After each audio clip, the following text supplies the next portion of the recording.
हमारे साथ जैस्मिन शाह जी जुड़े हुए हैं। जैस्मिन, आपने उनके आरोपों को सुन लिया है जवाब। अब जब तिहाड़ जेल चले गए हैं मुख्यमंत्री, तो फिर इस्तीफा दिए जाने में इतनी देरी क्यों हो रही है? बीजेपी की ओर से सवाल पूछे जा रहे हैं, कुर्सी से इतना ज्यादा मोह क्यों हो गया है अरविंद केजरीवाल का? चित्रा जी, पहले मैं इनकी जो मंशा है वो आपके दर्शकों तक पहुंचा दूं। अब तक ये कहते आ रहे थे कि देखिए अरविंद केजरीवाल जी ने समन्स का जवाब नहीं दिया, ये पूछताछ से क्यों भाग रहे हैं। अब तो 11 दिन ईडी ने रिमांड पर अरविंद केजरीवाल जी से पूछताछ कर दी, जितना पूछना था वो सारा पूछ लिया। 11 दिन बाद कुछ तथ्य बाहर नहीं निकला, कोई सबूत, कोई कुछ नहीं निकला। तो उसके बाद जब आज कस्टडी खत्म हुई थी तो तब तो इनको रिहा कर देना चाहिए था, वो अपना मुख्यमंत्री का काम करते, लेकिन नहीं।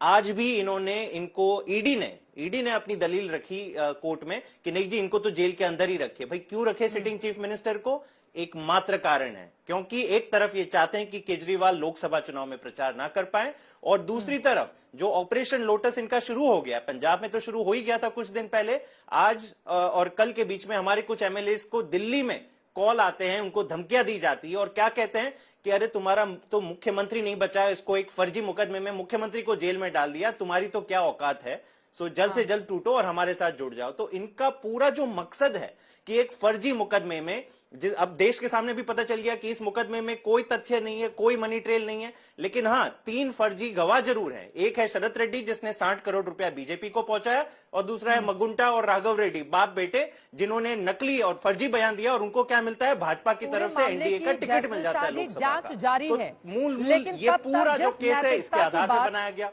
बिल्कुल, आपकी बात बिल्कुल सही है, लेकिन जैस्मिन शाह जी, रामलीला मैदान से हम सब ने कवर किया है कि जिस तरह से अन्ना के आंदोलन के बाद एक अरविंद केजरीवाल उभरे थे भ्रष्टाचार के खिलाफ, आज वही अरविंद केजरीवाल भ्रष्टाचार के गंभीर आरोप हैं।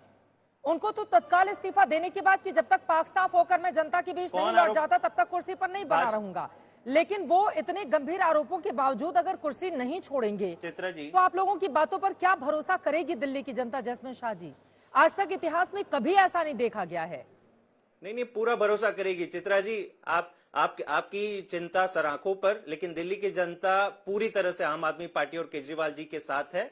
और आज अगर ईडी और भाजपा का ईडी और सीबीआई अगर किसी भी नेता के ऊपर आरोप लगा रहा है तो मान जाओ कि ये ईमानदार नेता है, ये ईमानदार विपक्षी नेता है, बिकाऊ नहीं है। और नैतिकता की बात भाजपा किस लिहाज से कर रही है? आप खुद फर्जी गवाहों को उनको जेल में डालकर बयान निकलवाते हो और सिटिंग मुख्यमंत्री को जेल में डाल देते हो। भारत के इतिहास में कभी नहीं हुआ। सरकार कैसे चलेगी? आरोप प्रत्यारोप तो कोर्ट में जाएगा मामला। जैस्मिन शाह जी, जेल से कैसे चलेगी सरकार? जेल से कैसे चलेगी सरकार? बीच में मत प्लीज बोलिए।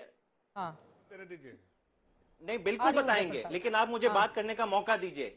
बोलिए। मैं कह रहा हूं कि नैतिकता की बात अगर भाजपा करती है तो वो हंसी का पात्र बनती है। एक तरफ भाजपा ईडी और सीबीआई बड़े बड़े उद्योगपति के ऊपर डालती है और उनसे चुनावी चंदा वसूली करती है, इलेक्टोरल बॉन्ड का डेटा तो सब दिखाता है। दूसरी तरफ ये अशोक चव्हाण, अजीत पवार, 70,000 करोड़ का घोटाला नरेंद्र मोदी जी खुद कहते हैं और उसके चंद दिनों बाद उनको अपने इसमें शामिल करते हैं। तो ये नैतिकता की बात नहीं है। मैं ये कहूंगा कि आपने कहा कि जेल से कैसे चलेगी सरकार, उसी तरह से चलेगी जैसे कई बड़े बड़े उद्योगपति को सुप्रीम कोर्ट ने ये पूरा प्रोविजन दिया था कि आप भले जेल में हो लेकिन आप अपना दफ्तर चला सकते हो। और जिस मुख्यमंत्री ने संवैधानिक शपथ ली है कि दिल्ली के लोगों की मैं सेवा करूंगा, तो केवल दिल्ली के लोग है। आप कंपनी चलाने की बात कर रहे हैं, यहाँ पर दिल्ली की सरकार चलाना है, दोनों में अंतर है। जैस्मिन शाह जी, ठीक है, लेकिन ये आपका पक्ष है, ये आपका पक्ष है। जफर इस्लाम जी वो कह रहे हैं कि अंतर केवल भाजपा को लगता होगा। हाँ, जफर इस्लाम जी वो कहें बिल्कुल वैसे ही चलती रही है जैसे सरकार वैसे ही चलेगी। जफर साहब, तिहाड़ जेल से भी क्या दिक्कत है आप लोगों को? देखिए दिक्कत प्रदेश की जनता को है। भाई अगर कोई आदमी जेल में जाता है, घर का भी आदमी, अगर कोई आदमी देखिए जो घर का काम नहीं कर सकता, ये तो प्रदेश को पूरा चलाना है, तो आप किसके साथ सिराजोरी कर रहे? पहले तो चोरी कर रहे हैं, फिर सिराजोरी भी कर रहे हैं। आप किसके साथ धोखाधड़ी कर रहे हैं? प्रदेश की जनता के साथ। पहले तो आपने उनको गुमराह किया, आपने उनको बहकाया, गुमराह किया, वर्गलाया और साथ में लोगों को रखा कटघरे में। उनमें कौन लोग थे जो सब कल रामलीला मैदान में बैठे हुए थे? वो सारे लोग जो बेल पे हैं या जेल गए हुए हैं, अपने जो गुरु मानते थे लालू यादव जी के, उससे भी एक हाथ और निकल गए। जब लालू यादव जेल गए थे तो अपनी वाइफ को कम से कम बना दिया था, उन्होंने रिजाइन कर दिया था। यहाँ तो चाहते ही नहीं, इनको लगता है कि 2-3 लोग रोड़ा हैं, उनको पहले हटाओ, उसके बाद अपनी पत्नी को जो है मुख्यमंत्री बना देंगे। हकीकत है ये किसी भी हालत में इंडिया अगेंस्ट करप्शन के टाइम में किसी भी हालत में ये इनकी सिर्फ करप्शन के खिलाफ नहीं, इनको उसके कंधे पर रह के अन्ना हजारे जी के सिर्फ सत्ता में आना था, सत्ता की लालच थी, सत्ता का मोह था। वो आज पूरे तौर से एक्सपोज हो रहे हैं जनता के सामने। दिल्ली की जनता समझ रही है कि इनका कोई और मोह नहीं था, सिर्फ सत्ता में आना मोह था। इसलिए दोनों ने, पूरा परिवार ने मिलके, पूरे जो कुंभे ने मिलके दिल्ली को जनता को धोखा दिया है। और आज अब ये दिल्ली की जनता को फैसला करना है कि आगे वो कैसे क्या धोखेबाज, करती है। ऐसे सुनील गुप्ता जी हमारे साथ जुड़े हुए। तहसीन जी, से उसके कम बाद से में कम फौरन आ छुटकारा रही मिल रहा है। हूँ। अब सुनील गुप्ता जी, आप फॉर्मर लॉ ऑफिसर हैं, तिहाड़ जेल के स्पोक्स पर्सन भी हैं। एक इंपॉर्टेंट क्वेश्चन है, जरा मैं बोल लीजिए जैस्मिन शाह जी, बोलिए, एक लाइन में बोलिए। मैं जफर इस्लाम को यही पूछना चाहता हूं कि आपने 11 दिन मुख्यमंत्री को जेल में डाल दिया। पूछताछ करनी थी आपको, समन्स इसलिए भेजा था, पूछताछ कर दी, अब जेल में क्यों रखे हुए मुख्यमंत्री को? ये साफ कीजिए ना। कोर्ट में पूछो ना। लोकसभा आपका मकसद ही है कि पहले से ही कि केवल उनको अरेस्ट करना है, लोकसभा चुनाव में प्रचार नहीं करना है। कोर्ट में जाके अब तो सारी पूछताछ हो गई, क्या मिला आपको? कोर्ट में दलीलें देनी चाहिए, टीवी पे नहीं। अरे भाई साहब, केजरीवाल जी लोगों आप को दलीलें दे रहे हो यहाँ पे, जैसे आप यहाँ पे जज बन के कोर्ट बैठे में हो, दलील इसलिए मैं आपको लीजिए। पूछ ये रहा हूँ। कोर्ट का आप वर्डिक्ट तो है, खुद ही कह रहे हैं ना भारतीय कि मैं जनता जज पार्टी हूँ। का वर्डिक्ट मैंने नहीं है। घोषित करार कर दिया। नहीं, भारतीय ट्रायल शुरू नहीं हुआ है, कोर्ट में मुकदमा अभी तक कह शुरू रहा भी हूं नहीं कि हुआ है, और आप यहाँ पे बैठ के जजमेंट भविष्यवाणी दिया है। कर रहे हो। कोर्ट का ऑब्जर्वेशन नहीं देखिए तो ना, आप कोर्ट बताइए के ना, पास जो दस्तावेज है वो देखिए, कोर्ट जेल के में पास क्यों रखा है दस्तावेज सिटिंग चीफ है, मिनिस्टर उससे को साफ आपने? समझ में आता है पूछताछ खत्म केजरीवाल हो गई। सबसे बड़ा सरगना है। एटलीस्ट आप ये कहिए ना पूरा कि ये गलत है, जो जेल जो में नहीं शराब रखना घोटाला चाहिए। हुआ और दोषी प्रदेश करार में करो जितने पहले भी आप। घोटाले क्या हुए, दोषी चलिए करार ठीक करो? है, सुनील गुप्ता जी का रुख करते हुए, ये तू मैं की पॉलिटिक्स लगातार हम देख रहे हैं।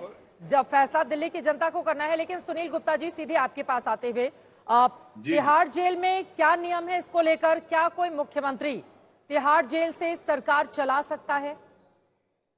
देखिए, जो जेल के नियम कानून है उसके हिसाब से तो बिल्कुल नहीं चला सकता, क्योंकि चीफ मिनिस्टर जो होता है उसको खाली फाइलें साइन नहीं करनी होती हैं, उनको अपने कैबिनेट की मीटिंग भी बुलानी होती है, उनको मिनिस्टर से मिलना होता है, जो बड़े बड़े ऑफिसर्स हैं उनसे मिलना होता है, कई जगह फील्ड इंस्पेक्शन आपने करना होता है, पब्लिक से मिलना होता है, आपका पब्लिक का ग्रीवांस डिस्पोजल जो है वो बहुत बड़ा काम है।